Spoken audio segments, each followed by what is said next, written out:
Now it's time for today's perspective, and down with secularism and long live Sharia law. Now that is the cry that went up a week ago outside the satirical magazine Leman in Istanbul after it published an image which was interpreted by some as a caricature of the Prophet Muhammad. A violent protest outside the newspaper's office. 4 members of the staff of the magazine, which is known as something as the Turkish Charlie Hebdo, were arrested, and the courts subsequently blocked their website as well in the name of public order. Well, the move is the latest in a series of incidents to hit Turkey's satirical art community, as some in society object, and repression also comes from above. With me now to discuss what happened in his man central to the Turkish comic industry, Ersin Karabulut, who lives here in Paris now. He's co-founder of Ukus magazine, which is known as one of the most prestigious weekly humour magazines in Turkey. He's also the author of 9 graphic novels and compilations that have been published in Turkey, in France and Brazil as well.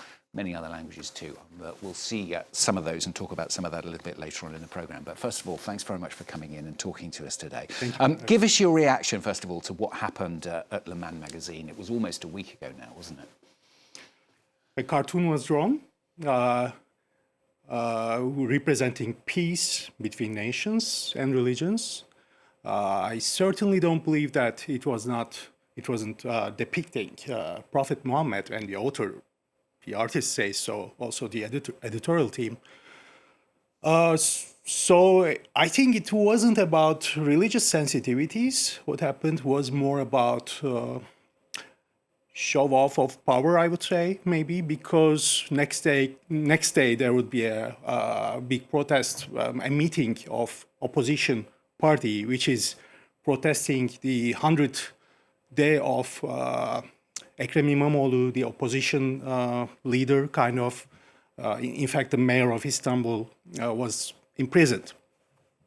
So I think, I don't really think lots of people saw the cartoon. If they did, they would know that it's not Prophet Muhammad, because it's modern people, the Moses person.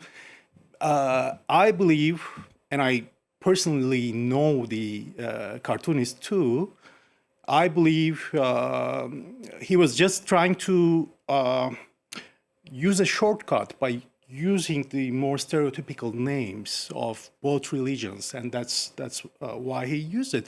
But so it became an excuse, if you like, for people to take to the streets over other issues. To me, yeah, it sounds like it, because just after this incident, it looks very staged to me. It was orchestrated by some people.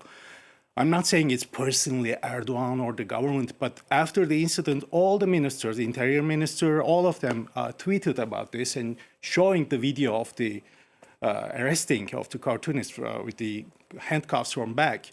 So I think it was a warning to secular side of country. These issues in Turkey, at least, sometimes in the world too, including France. But specifically in Turkey, for the last 20 years, religious sensitivities, I believe, are worn as clothes to do something else. That's how I see this. So do you think the sensitivities and the repression from some sides is becoming worse and worse? Yeah, because people are being told to be sensitive about. I grew up in Istanbul, in a suburb, a very conservative neighborhood, like I tell in my books, in fact. And the Turkish people I know, if they read this cartoon, they wouldn't normally be mad, I believe, because there are lots of things going on in Turkey for over 20 years. But I believe there's an essence we keep in our inside us, humor feeling. That's a thing we use to cope with things. In fact, that's why we have this humor culture for a long time. Humor magazines are a very old tradition in Turkey. It started even during Ottoman years. The first magazine was called Diyojen. I'm talking about 1870s, maybe. Long time ago.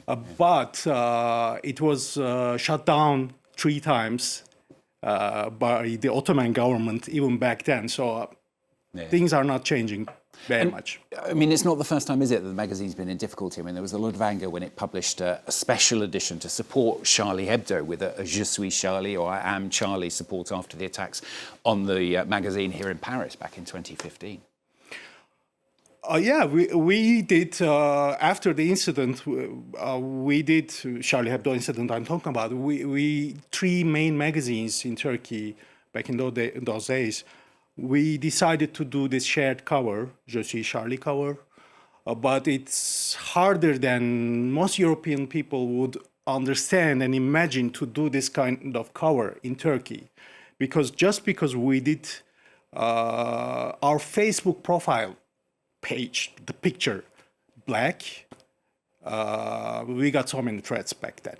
Like I'm talking about 10 years ago, and in 10 years, lots of things changed. So I don't think it would be possible to do it now. The difference between Charlie Hebdo incident and what happened in Turkey is Charlie was attacked by fundamentalist Islamist terrorists. In Turkey, its interior minister is saying, this is provocateurs, we're going to do this, we're going to do that. All the ministers, and of course Erdogan. The setting is the person we have been trying to protect the rights of, Ekrem İmamoğlu, the mayor of Istanbul, even tweeted, or his guys tweeted, saying that Le Monde magazine was the provocateur and it should be punished. So I think religious sensitivities are just tools by politicians and powerful people to maintain their power. That's all. Let's talk about some of your work, because you kind of use your work as well, don't you, to show some of the difficulties. You published a book early 25, Drawings on the Edge, Chronicles from Istanbul. We're going to see some of the images from the comic now, in which you kind of recount your time, don't you, at the helm of this magazine. Here it is, Ukus. Tell us exactly what the magazine is and what your book is, what the story of the comic book is. The magazine we co-founded is called Ukus, which is sleepless, insomniac maybe. It was one of the last ones at the end of the chain of this traditional tradition. I have been the editor of it for 17 years now. It's kind of like Charlie Hebdo, more cartoons, I would say. Le Monde, Penguin, Ukus were the main magazines. And we just wanted to express our thoughts and do our work and make our living. And we love drawing. That was my... And that's what your comic book is about. Yeah, I just like to draw. I just wanted to draw. As a kid, I was drawing like funny characters. But in time, when you are becoming a professional, and if you want to make your living with this profession, life puts you in a position that you are in controversy with the powerful people. Because these magazines are always political. They have always been political. I'm not saying like they're taking sides. We are always criticizing the powerful, even if it's the opposition parties. But it's a hard thing to do, because whenever you criticize one side, the other side is accusing you for being something. So why did you decide to make your whole book about the setting up, if you like, of the magazine? I have been drawing autobiographic stories, comics, short comics in these magazines for 20 years. So I knew this language, autobiographic language. So it was a dream of mine to use this knowledge and this practice to tell more about Turkey, because people usually don't know about Turkey. They ask me like, what happened there? And like, how did you let Erdogan to be this powerful? And I'm like, okay, it's complicated. It's not like one answer. They're like, why did you not protest? Yeah, we did. And they killed some of us. You know what I mean? So it is harder than it looks here. So I just wanted to show this to people, especially to European audience, as also a warning. Seeing where the world is headed today, It was more like, listen, pay attention to this. It's not like politics are not life, are not separate from each other. If you let the politics, they're gonna come touch you. You know what I mean? So that was my point. But the book is called Journal Inquiet d'Istanbul. In fact, this is the English edition, but I think it's online, not physical book. Yeah. But if they want to find physical, that's in French, they can find. You can find it in French, and you can find it there. Yeah, you can see it in English as well. Drawing on the Edge Chronicles from Istanbul. Thanks very much for coming in. Thank you. Talking to us about the book and about what happened. Thank you very much. Last week as well in Turkey. Ersin Karabulut. Thanks very much. Thank you for joining us on the program today.